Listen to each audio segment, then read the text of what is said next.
Today we'll be discussing universal rights. To start, let's define what human rights are. Human rights are the basic rights and freedoms that belong to every person in the world from birth until death. The universality aspect affirms that human rights are universal, that they belong to everyone and cannot be taken away. The Universal Declaration of Human Rights, or the UDHR, was adopted by the United Nations in 1948 and outlines the fundamental rights and freedoms everyone is entitled to. The UDHR consists of 30 articles that cover a wide range of rights, including the right to life, liberty, and security, as well as the right to education, work, and health. These articles serve as the universal standard for human rights protections. Human rights are inherent to all humans.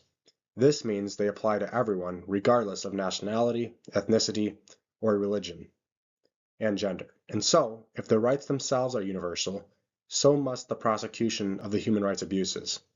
However, many governments turn or ignore their own abuses but shed light and accuse other countries of the same abuses.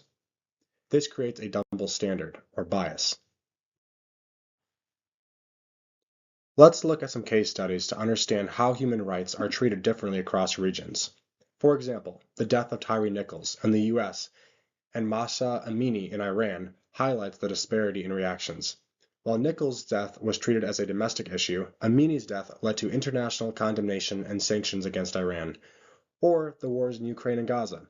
While the US condemns and sanctions Russia, a US adversary, for the human rights crimes Russia has committed in Ukraine, the US does not impose the same measures against one of its allies, Israel, who has been accused by numerous governments and institutions of committing the same crimes Russia has: genocide, ethnic cleansing, war crimes, etc.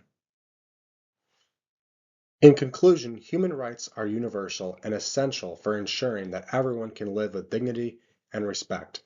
It is important to advocate for the consistent enforcement of human rights across all regions and cultures.